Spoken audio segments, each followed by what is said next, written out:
Hi everyone, welcome back to the channel. In today's video, I'll show you how to check blocked users on Snapchat and how to unblock them easily. So, let's get started.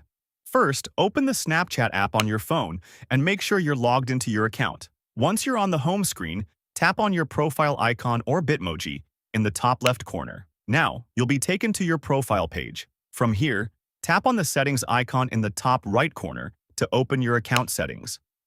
After that, scroll down through the settings menu until you find the option called Blocked or Blocked Users and tap on it.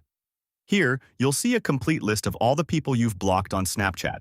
This section helps you manage your blocked accounts easily, especially if you want to review or make changes.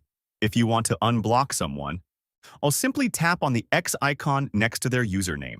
A confirmation message will appear on your screen. Tap on Yes to confirm, and that person will be unblocked instantly.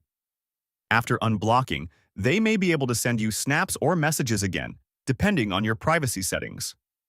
And that's it. That's how you can easily check and manage blocked users on Snapchat.